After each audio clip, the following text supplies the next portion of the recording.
Listo, ya se está grabando. Ok, entonces les comparto.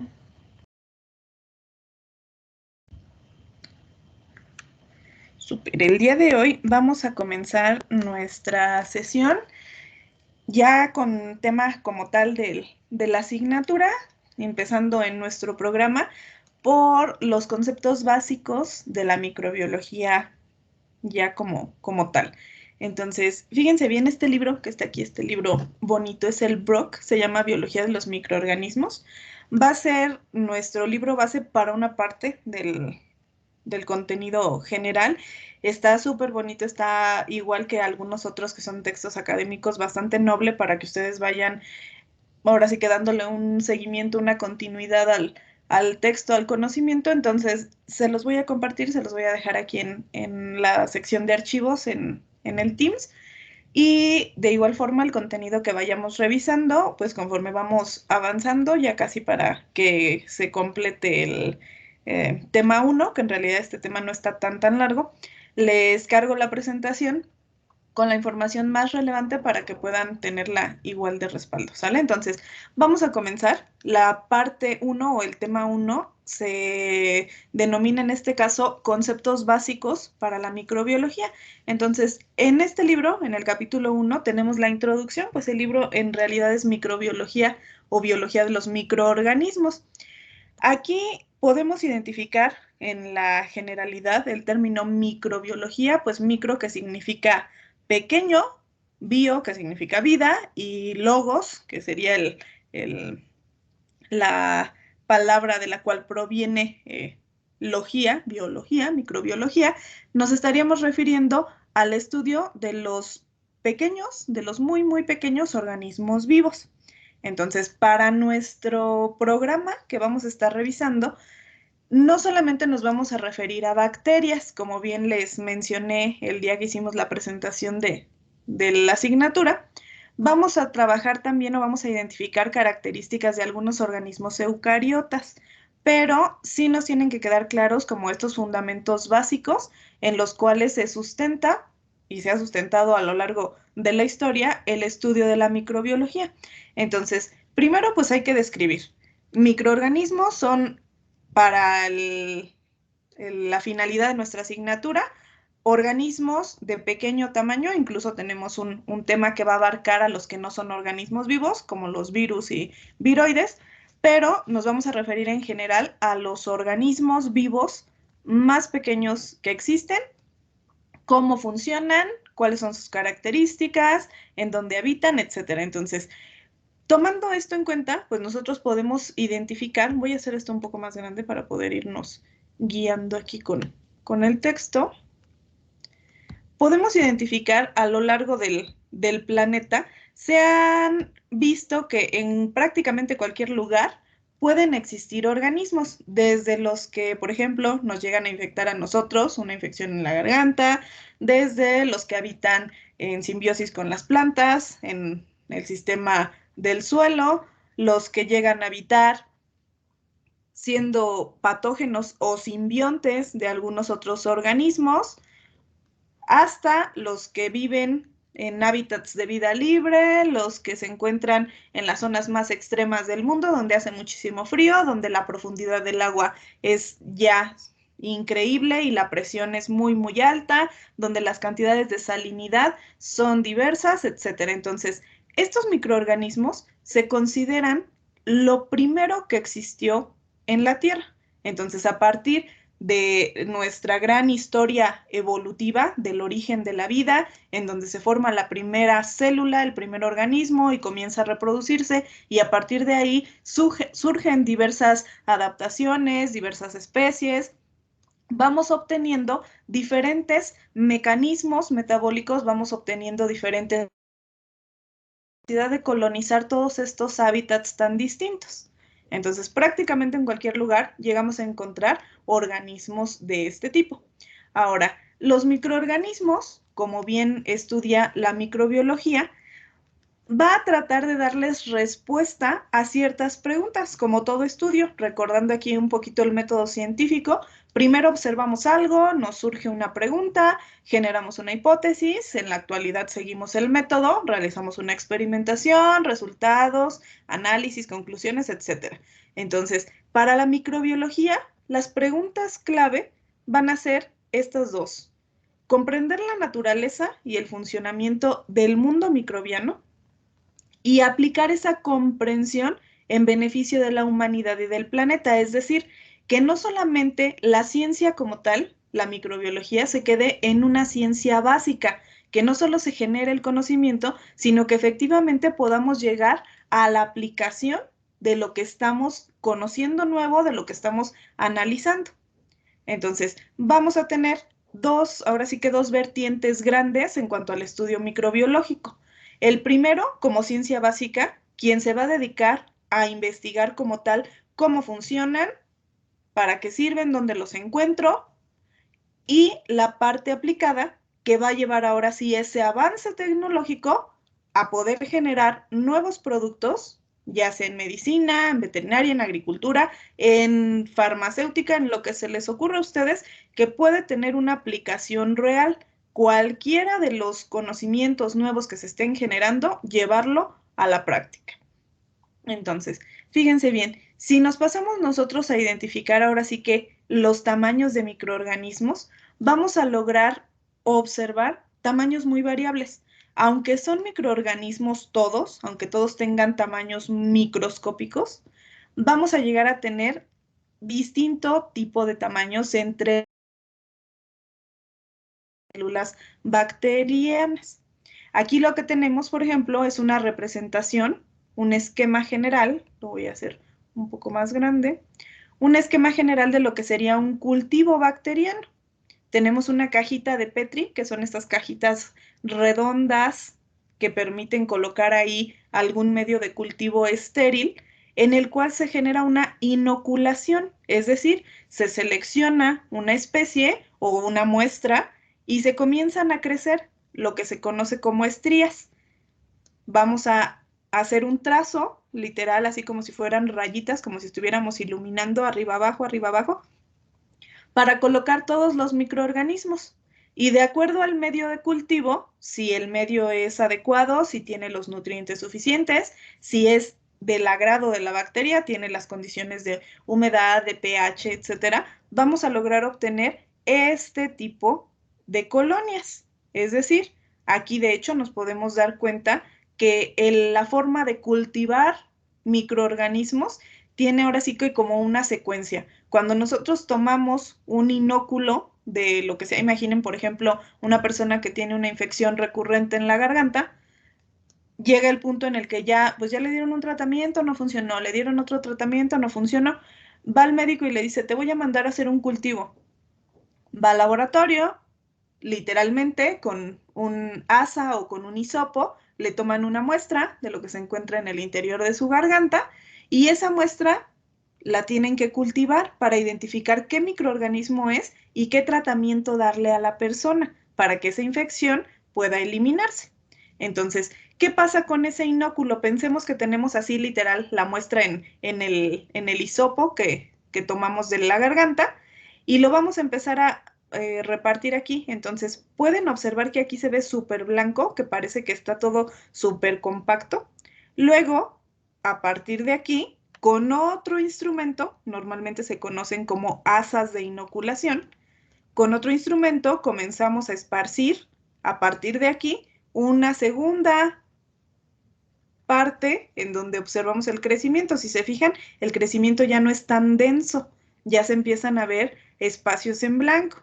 Y luego a partir de aquí volvemos a tomar otra asa, tomamos un poco de aquí e inoculamos acá. De manera que si observan acá ya se ven solo puntitos. Siguen siendo el mismo microorganismo, pero aquí ahora sí como que ya lo diluimos.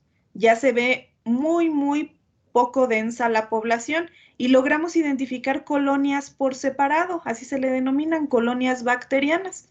Cuando observamos una colonia bacteriana de manera, pues ahora sí que al microscopio, de manera muy cercana, Observen cómo las escalas van cambiando. Aquí nos dice, tengo 90 milímetros, es decir, mi caja de Petri mide pues 9 centímetros, ¿no?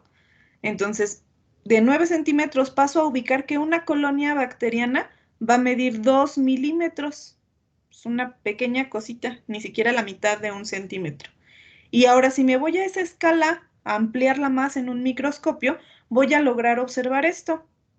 Una serie de bacterias que están creciendo juntas, que en este caso nos dice, tenemos una micrografía de Photobacterium, una especie específica bacteriana, y entonces aquí ya alcanzo a distinguir, vean, tengo de 0.01 milímetros, es decir, 10 micrómetros. Entonces aquí retomando un poquito el conocimiento previo que traen de escalas de tamaño, de escalas de distancia, pues tenemos metros, centímetros, milímetros, micrómetros. Entonces, vamos reduciendo la escala y de manera que mientras más pequeño sea, pues más pequeño el organismo.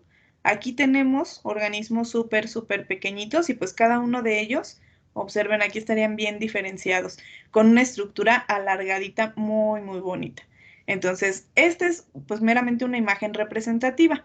Si nosotros ubicamos, voy a hacer esto más pequeño para que quepa completo en la pantalla, si nosotros ubicamos la estructura celular que ustedes vienen revisando a lo mejor desde biología o incluso antes seguro desde la prepa, la secundaria o hasta la primaria, ubicamos que entre la gran diversidad de organismos vivos tenemos variaciones a nivel celular. Tenemos plantas, tenemos animales, tenemos bacterias, lógicamente, tenemos hongos, etcétera. Muchos organismos muy diversos, muchas especies que pertenecen a cada grupo y a nivel celular presentan diferencias clave. La primera clasificación general que ustedes ven, yo creo que desde primaria, secundaria, es la clasificación en organismos procariotas y eucariotas, en donde el punto clave o la característica que define este término es el núcleo. Pro, que significa antes, y carios, que significa núcleo verdadero. En el caso de eucariota, pues eu, que contiene, que es verdadero, y cariota, que tiene núcleo. Entonces, procariota antes del núcleo, eucariota, que tiene un núcleo verdadero. Entonces, es la principal característica que nos va a definir esta separación, esta gran clasificación de organismos. ¿Por qué es importante retomarlo y retomar ambos tipos celulares? Porque otra vez, dentro de nuestro programa vamos a revisar no solo bacterias, sino también algunos eucariotas unicelulares que por el tamaño y por la forma de vida unicelular funcionan como microorganismos. Entonces, ubiquemos, en el caso de las células procariotas, que de acuerdo a las teorías evolutivas se considera que fueron las primeras que surgieron a lo largo de los organismos dentro de la secuencia de organismos vivos, podemos encontrar este tipo de estructuras. Aquí nos ponen una bacteria como alargadita. Van a contener una pared celular, que va a ser parte de lo que vamos a continuar viendo un poquito más adelante. Van a contener una pared celular, una membrana. Membrana, recuerden, esa sí la contienen todas las células, plantas, animales, bacterias, cualquiera debe de tener una membrana. Pared no. Pared, en el caso de las bacterias y las arqueas que están aquí involucradas, vamos a tener pared celular, pero en el caso de las células eucariotas, solamente las células vegetales contienen pared celular, las células animales no. Entonces, aquí lo que estaría representado en este esquema sería una célula eucariota, que en este caso, por ejemplo, está hablando de una levadura. Y las levaduras también, los hongos también, tienen esta pared celular. Entonces, células animales no tienen pared, pero plantas y hongos sí tienen. Células bacterianas también tienen pared. Ahora, si observamos lo que yo les mencionaba que es como el punto clave, tenemos un núcleo, en el caso de las células eucariotas, un núcleo que va a contener la información genética, ahora sí que bien resguardada. Todos los organelos que generalmente llegan a tener una membrana es porque tienen funciones específicas, funciones vitales que se necesita que estén protegidas. En el caso de las bacterias, no tienen ese núcleo, pero no significa que la función que realizan no sea necesaria. Significa que por ser organismos más ancestrales, menos complejos, no desarrollaron esa estructura y pudieron evolucionar y pudieron adaptarse con la estructura inicial característica que a la fecha tienen. Entonces, en el caso de eucariotas, contamos con este núcleo. En el caso de las bacterias, contamos con lo que se conoce como nucleoide. No es una estructura con membrana, no es una estructura cerrada, sino es un sitio de la célula en el cual vamos a lograr identificar que se agrupa todo ese material genético que es de importancia para la célula. Entonces, solamente se refiere a una zona específica en la cual podemos encontrar el agregado de material genético. En ambas tenemos citoplasma, en ambas tenemos ribosomas. Por la complejidad de las células eucariotas, estos ribosomas los podemos encontrar en el retículo endoplasmático rugoso. Tenemos también aparato de Golgi, tenemos mitocondrias y en el caso de las plantas, pues llegamos a tener lógicamente cloroplastos, que también son bastante característicos de ese tipo de células. Y tenemos también por ahí algún tipo de vacuolas, que en el caso de células animales o células como la que nos muestran aquí, que es una levadura, no son tan grandes. Sin embargo, en una célula vegetal, la vacuola va a ocupar prácticamente todo el espacio o la mayoría del espacio de la célula. Entonces, son características muy específicas que van separando y que van clasificando a los organismos. En este caso podríamos decir, bueno, primera característica, pues son más pequeñas. Las células bacterianas tienden a ser más pequeñas que las células eucariotas. Tienen un núcleo, o más bien no tienen un núcleo, a diferencia de las células eucariotas. La pared celular, como vamos a ver un poquito más adelante, es un poquito distinta en cuanto a composición química. Y entonces aquí podemos observar dentro del gran grupo de células procariotas, dentro del gran grupo de células procariotas, agrupamos bacterias y agrupamos este otro grupo, valga la redundancia, denominado arqueas, que son muy similares a las bacterias, pero por sus características llegan a tener esa capacidad o esa adaptación a climas extremos prácticamente. Ahora sí que podríamos llamarle que son las más rudas porque se adaptan a los espacios más extremos que tenemos. Y tenemos también una característica muy importante que vamos a revisar también más a fondo, que son los plásmidos. Observen bien. En el caso, hagamos nuevamente el comparativo, en el caso de las células eucariotas, en el núcleo encontramos el ADN y este normalmente está en forma de doble hélice. Sin embargo, en el caso de las células procariotas, no se va a agrupar ese ADN o incluso ese ARN, no se va a agrupar en forma de doble hélice. Se genera dentro del espacio este nucleoide en el cual el ADN se vuelve circular, es decir, no es como una cadena, así como la hemos visto de doble hélice, que parece una fibrita que se va alargando.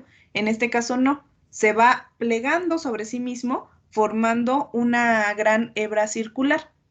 Y estos plásmidos, que son adicionales al ADN, son también material genético, pero son material genético más pequeño y que se va a encontrar no en el nucleoide, sino regado por algunas otras zonas de la bacteria.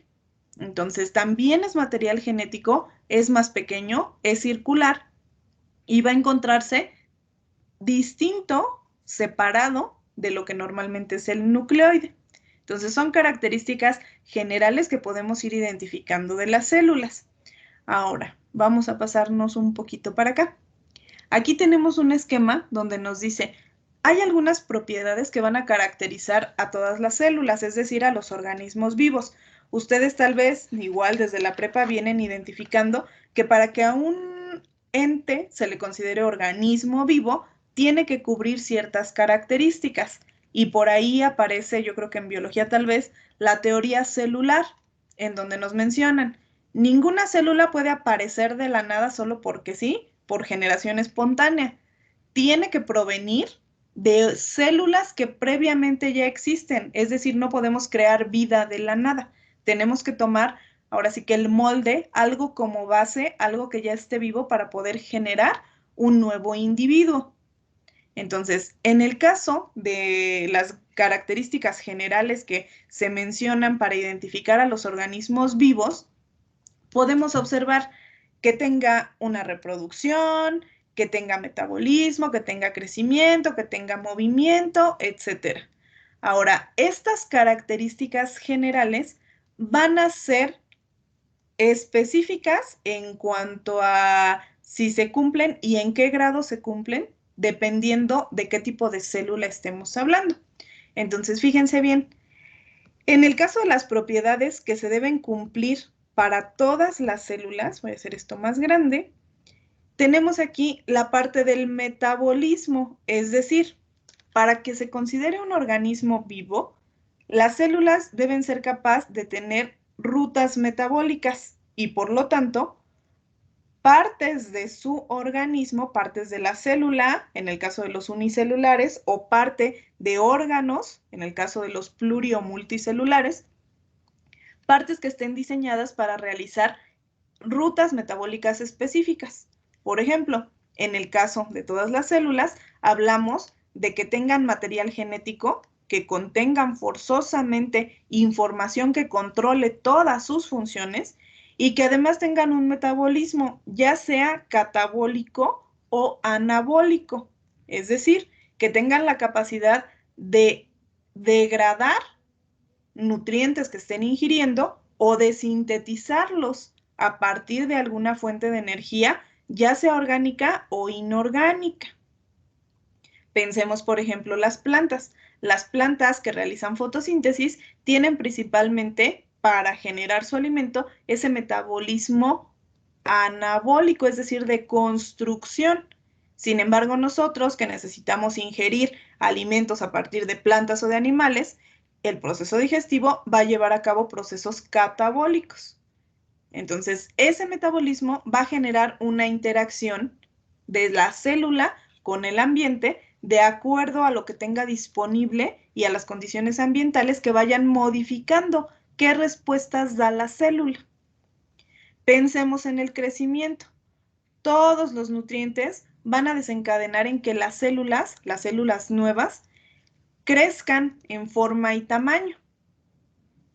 Pensemos en un organismo humano, por ejemplo, nacemos muy pequeñitos, incluso desde el vientre materno, tenemos inicialmente el tamaño de una célula que se fusionó de dos gametos y eventualmente va sufriendo una serie de divisiones celulares que van multiplicando el número de células para finalmente tener un organismo más complejo, más diferenciado, que lógicamente en tamaño está muchísimas más veces aumentado comparado con un organismo que apenas está en formación. Si pensemos, por ejemplo, en algún organismo a nivel celular, puede ser que las células al dividirse generan pequeñas células del mismo tamaño, pero conforme estas células van madurando, van tomando nutrientes, van aumentando en forma, van aumentando en tamaño, van madurando en estructura, hasta que alcancen un tamaño o un tiempo de vida estimado que permita que se vuelvan a reproducir y vuelvan a generar nuevos individuos de la misma manera. Entonces, el crecimiento, aquí sí, una cosa clave que hay que identificar, el crecimiento generalmente se va a referir al aumento de forma y tamaño. Sin embargo, crecimiento y desarrollo tienen una diferencia, una connotación distinta. Crecimiento se va a referir literalmente a aumento de forma y tamaño, aumento de la talla del individuo, y desarrollo se va a referir tanto al crecimiento en forma como a la serie de procesos metabólicos que permiten que ocurra ese crecimiento. Entonces, vamos a diferenciar bien esta parte. Crecimiento únicamente formas y tamaños y desarrollo, tanto el cambio que estamos observando como todos los procesos fisiológicos metabólicos que se encuentran detrás, permitiendo esas modificaciones de crecimiento.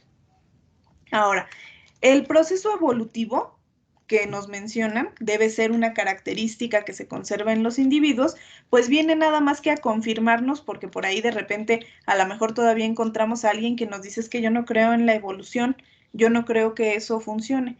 Y la evolución es un proceso que existe, es un proceso que ahí está, que podemos observar y que precisamente las bacterias han sido súper importantes, han sido el punto clave para ayudarnos a identificar que el proceso evolutivo existe, que ocurre. ¿Por qué han servido tanto? Pues porque el tiempo de vida estimado de las bacterias es un tiempo muy corto. Entonces, entre una generación y otra, dependiendo de la especie, pueden pasar horas o días. Entonces, ese cambio generacional tan rápido nos permite o ha permitido a los científicos identificar qué cambios van ocurriendo generación tras generación y cómo esos cambios van haciendo que organismos que en un inicio eran iguales se van separando, se van adaptando a distintas condiciones y van generando especies nuevas o especies distintas, ¿qué es lo que nos representan aquí en este esquema? Aquí tenemos marcado, voy a hacer más grande, a ver hasta dónde nos deja para que se alcance a distinguir bien. Aquí tenemos marcado lo que sería un árbol filogenético. Este tipo de árboles, que se ven así como ramificados, pues son esquemas, son representaciones que justo se dedican a realizar los biólogos evolutivos o microbiólogos evolutivos para identificar las distintas especies que existen o que conocemos, en qué punto se pueden estar relacionando. Por ejemplo, aquí tenemos especies distintas, 5 diferentes, y lo que nos mencionan como una célula ancestral. Es decir, en un inicio había un solo individuo y este individuo siguió esta línea, es decir, estas serían como líneas de vida. Eventualmente se reprodujo, pero sus descendientes no fueron exactamente igual a él. Tuvieron modificaciones. Tal vez hubo algún cambio en el clima, algún cambio en los nutrientes, etcétera, y esos se adaptaron a la nueva condición, de manera que uno tomó un camino y el otro tomó otro camino.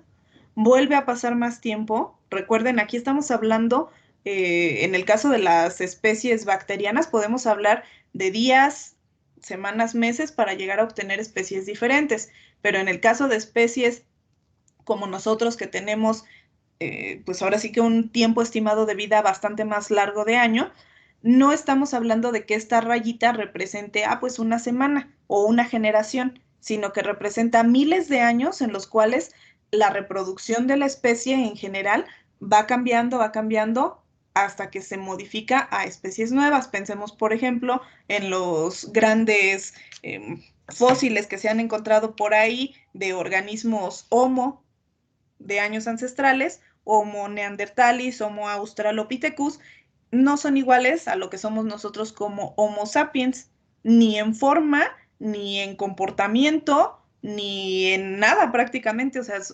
tenemos, lógico, muchas características en común, pero si observamos las especies, son especies diferentes. ¿Por qué? Pues porque ese paso a lo largo del tiempo va generando que tengamos una diversificación.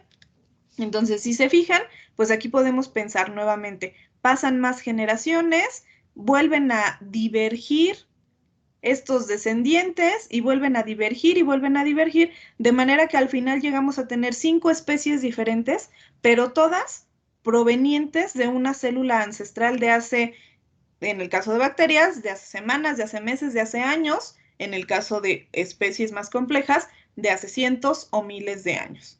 ¿Sale? Entonces, este es el proceso evolutivo que se conserva y que gracias a que existen las células microbianas, podemos identificarlo en cortos periodos y podemos estudiarlo, cómo se van adaptando las células en poco tiempo. Ahora, vamos a retomar las propiedades que solo algunas células tienen. Es decir, no todas las células, de acuerdo a la especie, justamente, estas van a ser propiedades como adaptativas, que solo algunas especies generaron y no las vamos a encontrar en la generalidad de todos los organismos. La primera es la diferenciación. Entonces, algunas células, nos dice, pueden formar nuevas estructuras como son las esporas. Las esporas, que sería esto que nos marcan aquí, que está saliendo del interior de la célula, esta cosita verde. Las esporas son estructuras que se consideran como de latencia, es decir, como que están ahí en espera, y además son estructuras que se considera que son más resistentes que una célula normal. Estas esporas contienen material genético, contienen información. ¿Información de quién? Pues de la célula de la cual provienen. Entonces, al llevar esta información genética, esas estructuras, por ejemplo, de latencia, pensemos en una infección bacteriana, porque algunas bacterias pueden generarlo. Pensemos en una infección bacteriana. Nos infectaron a nosotros los humanos, no sé, fue una infección de garganta, de oído, de la parte del cuerpo que se les ocurra. Y de pronto, pues estamos atacando con algún tipo de antibióticos. Las células, todas las células bacterianas, van a empezar a percibir que se está generando ese antibiótico y que se van a morir. Entonces, la respuesta que tienen es generar esporas, es decir, van a pensar, entre comillas, van a pensar, necesito que mi material genético se resguarde, se conserve, porque ahorita me están atacando y seguro que me muero, pero necesito dejar que el material genético continúe. Ese es uno de los puntos clave, de los puntos característicos de los organismos vivos, perpetuar las especies.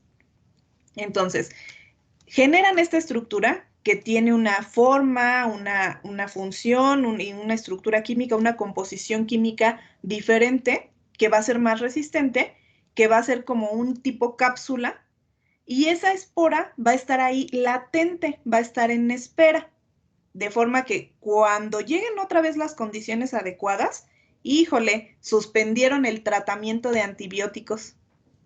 Pues entonces la espora percibe, ya están otra vez las condiciones del individuo en buen estado, libero el material genético y vuelvo a formar, por transformaciones que ya iremos viendo, vuelvo a generar una estructura celular. Entonces me vuelvo a dividir y el organismo vuelve a tener una infección otra vez severa, porque además esas esporas resistieron al antibiótico. Y entonces por ahí comenzamos a ver procesos adaptativos, comenzamos a ver que algún tipo de antibiótico ya no sirve, etcétera, etcétera. ¿Sale? Entonces, son estructuras, nuevamente, que no se forman en todos los organismos. Por ejemplo, nosotros, organismos humanos, no podemos generar esporas. A lo mejor las condiciones del planeta son malísimas, pero no podemos pensar, yo porque quiero voy a generar una espora que resguarde mi material genético de los ovarios y se mantenga ahí hasta que vuelvan buenas condiciones a ver si en algún momento se puede generar un nuevo individuo. No ocurre así, no tenemos esas adaptaciones, esos diseños. Entonces, solamente algunas células logran generar este tipo de procesos, conocidos como diferenciación. Es decir, a partir de una célula pueden diferenciarse, es decir, generar una estructura diferente, pero que contenga ahora sí que lo esencial del organismo. De hecho, por ahí, en años no tan pasados, y yo me imagino que a la fecha, existen muchos investigadores alrededor del mundo buscando cómo se pueden lograr esos procesos de diferenciación o desdiferenciación. ¿Para qué? Pues para saber si efectivamente alguno de los procesos puede ser llevado a cabo, como ya mencionamos, a una aplicación real. Imagínense, si se lograra identificar cómo es que, por ejemplo, un organismo como nosotros que partimos de una sola célula, ya generamos huesos y generamos cartílago y de pronto, por desgracia, alguna persona sufre algún tipo de amputación, pero, wow, algún científico identificó cómo es ese proceso, cómo se puede volver a diferenciar tejido y a partir de células madre reconstruirle por completo una parte, un hueso, un tejido completo, una pierna o un brazo. Entonces, es mucho conocimiento que a la fecha se sigue estudiando alrededor del mundo y los modelos en los que inicialmente se busca son modelos de este tipo, porque por el tiempo de vida, por la forma de cultivo de los organismos, permiten hacer mucho, aprender mucho en un poco tiempo. Ok, entonces fíjense bien, la otra propiedad es la comunicación. Así como nosotros, que yo les estoy aquí contando todo el chisme de la microbiología, así las células bacterianas, hongos, plantas, todas las células van a tener una interacción. Esa interacción, lógico, es distinta. Yo me estoy comunicando de manera fonética. En este caso, ustedes están viendo una comunicación visual que incluye incluso un abecedario para darles señales de lo que les quiero transmitir. Pero en el caso de las células, no se comportan de esta forma. Su forma de comunicación son mensajeros químicos, es decir, van a generar moléculas, moléculas que van a funcionar como un mero mensajero.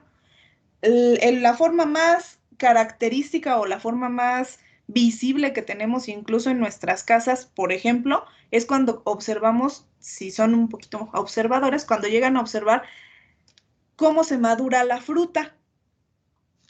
Pueden dejar, compran fruta que está bien, está en buen estado, incluso puede ser que no esté madura, un aguacate, unos plátanos que estén más verdes, y llegan a su casa y lo ponen todo en un mismo frutero.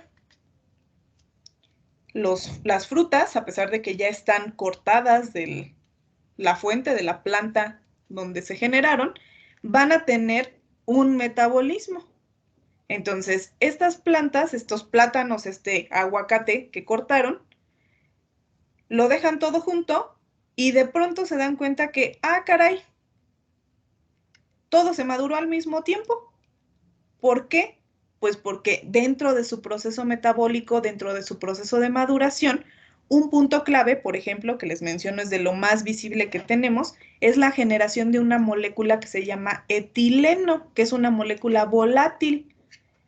Cuando en años anteriores se descubrió que las plantas, para mejorar que los frutos para madurar, generaban etileno, pues se comenzó ahora sí que el boom de la explotación. ¿Por qué? Pues porque si tenemos, por ejemplo, un cultivo de aguacate y lo estoy cortando, pero me urge ya venderlo, me superurge venderlo, tengo mi bodega y lo que hago es comprar gas etileno, le aviento el etileno al espacio donde tengo todos mis aguacates y se van a madurar en corto. ¿Por qué? Pues porque esa molécula, esa señal química, ese mensajero, está enviándoles esa pista, ese sentido, ese mensaje al resto de plantas o frutos que tenga yo por ahí para decirles ya, madure, madure, urge. Entonces se desencadena otra secuencia de reacciones químicas que generan ese proceso.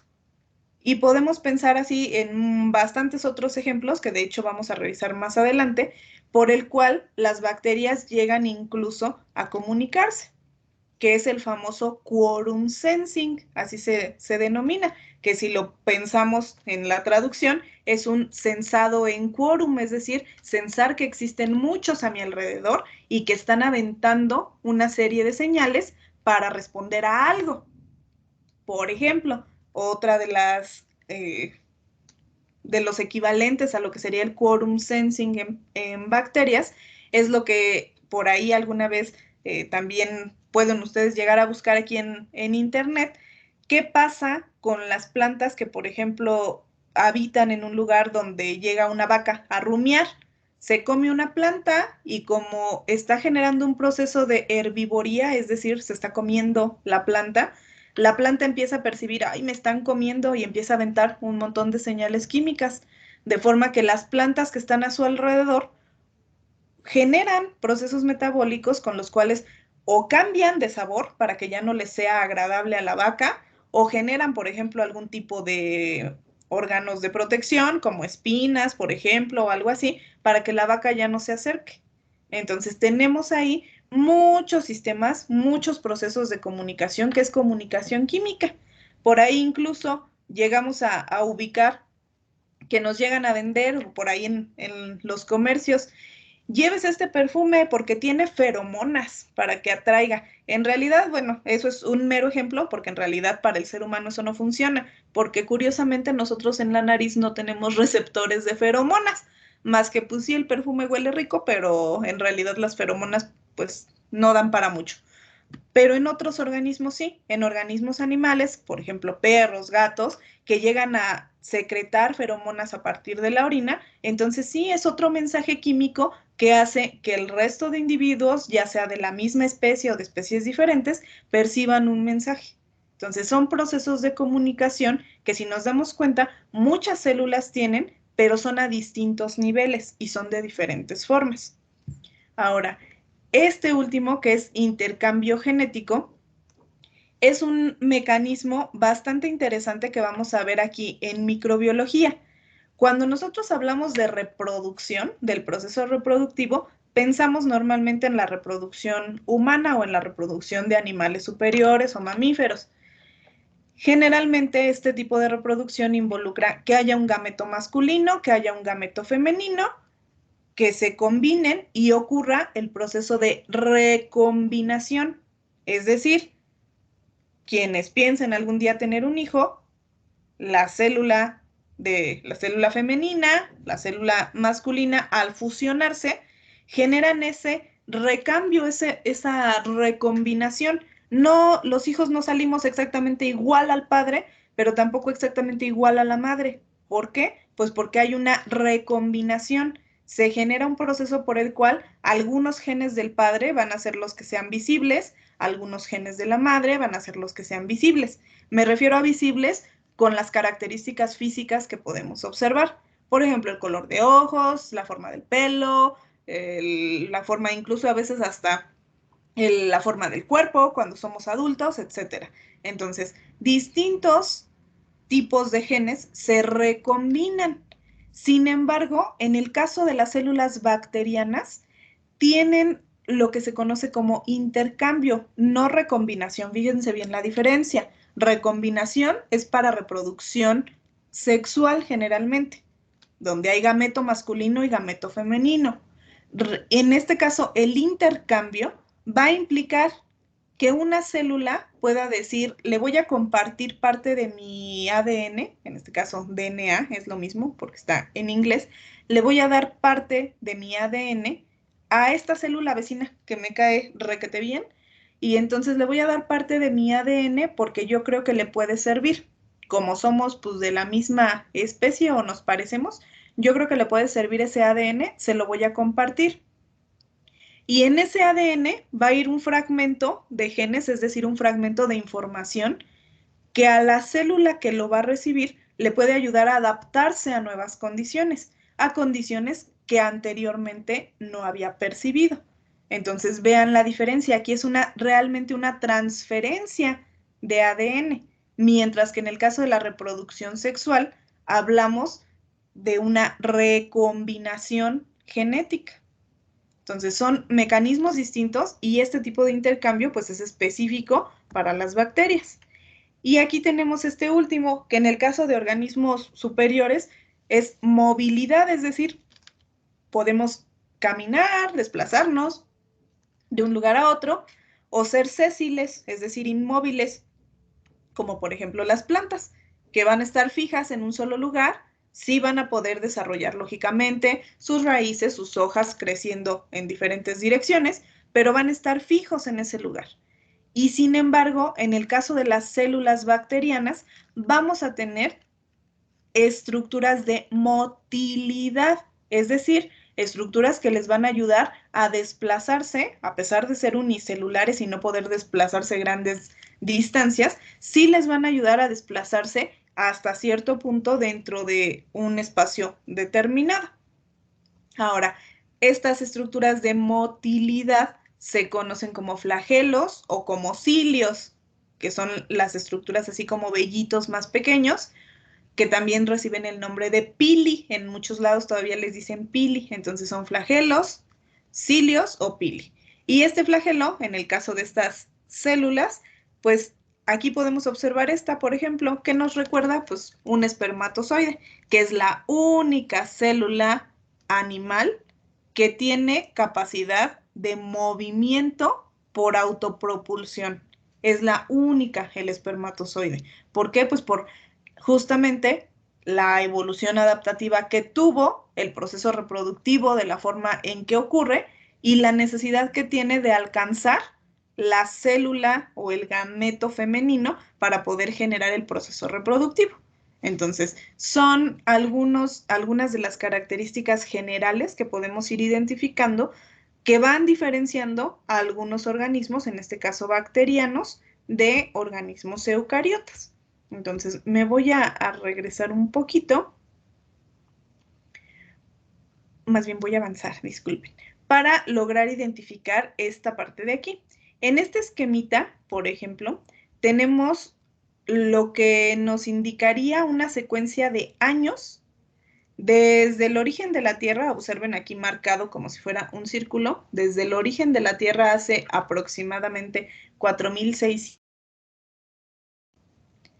hasta la actualidad, que estaría acá, el presente, es decir, le estaríamos dando la vuelta completa al círculo. Observen bien, el origen de la Tierra hace 4.600 millones de años, el origen de la vida celular, es decir, de la formación de células como tales, hace unos 4.000 millones de años, y luego la aparición de bacterias fotótrofas anoxigénicas. Recuerden un poquito esta parte. En el inicio de la vida se asume que las condiciones lógicamente eran muy distintas. El planeta venía recién formado de la explosión del Big Bang, el material súper incandescente, pero afortunadamente quedó en nuestro planeta la cantidad exacta de cada tipo de material para formar el agua y todo lo que conocemos. ¿Por qué menciono el agua? Pues porque es una parte fundamental del mantenimiento de la vida en la Tierra. Si no existiera el agua, no podríamos mantener ni a los organismos, que estamos formados justo de agua, ni las temperaturas del planeta en el día y la noche, etcétera, etcétera. Entonces, parte fundamental es que haya quedado el material necesario para generar este tipo de planeta.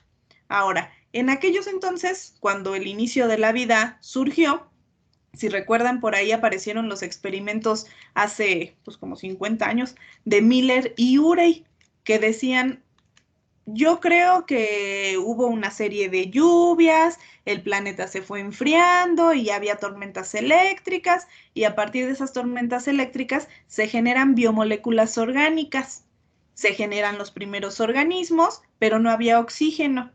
Entonces, este punto es bien interesante porque después de que se forman las primeras células vivas y que habitan en esas condiciones tan extremas, empiezan a sufrir cambios, y esos cambios dan lugar a las bacterias fotótrofas anoxigénicas, es decir, van a comenzar a realizar algún tipo de captación de luz sin necesidad de oxígeno para realizar un proceso similar a la fotosíntesis, es decir, generar su energía, pero sin necesitar oxígeno. Posteriormente, en esta misma secuencia, en este mismo camino, pasan más años y alrededor de esta zona, todavía seguimos de 4.000 millones de años, tal vez 3.000 millones de años, surgen las cianobacterias, que son las primeras bacterias fotosintéticas, es decir, van a empezar a hacer uso de la luz, pero ahora sí comienzan a necesitar oxígeno y por lo tanto, pues también a producirlo. De manera que ese cambio en la atmósfera genera que la Tierra comience a tener más y más y más cantidad de oxígeno disponible en la atmósfera, hasta que las condiciones de que ya se enfrió la Tierra, de que ya se formaron algunas partes terrestres, otras acuáticas, ya se formaron las primeras bacterias, etcétera, da lugar a la aparición de los eucariotas modernos, primero unicelulares y posteriormente multi o pluricelulares. Después de que aparecen las eucariotas, aparecen las algas, que justo son las unicelulares. Sigue aumentando la cantidad de oxígeno, fíjense bien aquí, ya vamos hasta el 20%, que es casi lo que tenemos en la actualidad. Sigue aumentando la cantidad de oxígeno aparecen los primeros invertebrados, que ya son pluricelulares, pero que son las formas más inferiores, nuevamente inferiores refiriéndose a que son menos complejas. Aparecen los primeros invertebrados, aparecen las plantas vasculares y con la aparición de las plantas vasculares, boom, aumenta también la cantidad de oxígeno porque ya no solo tenemos algas, sino también algas y plantas, tanto en ecosistemas acuáticos como terrestres. Y finalmente se da lugar a la aparición a la gran divergencia y aparición de mamíferos. Y nosotros aquí, en el último espacio que existe, va apareciendo el ser humano. Entonces, observen cómo la microbiología y los organismos que a la fecha se conservan, que efectivamente han evolucionado desde el origen de la vida, pero en muchos casos conservan muchas características que justamente gracias a su facilidad, a las metodologías y técnicas que tenemos hoy para estudiarlas, nos permiten identificar o tratar de generar este tipo de trazos buscando cómo explicar qué ha ocurrido a lo largo de la historia en periodos que lógicamente son lejanísimos, donde el ser humano ni de chiste hubiera podido existir de acuerdo a las condiciones. Entonces, hasta aquí dejamos hoy, chicos. ¿Alguna duda o preguntas? Ya sé que de repente les cuento aquí todo el choro, pero algo que se les quede, dudas, preguntas, comentarios.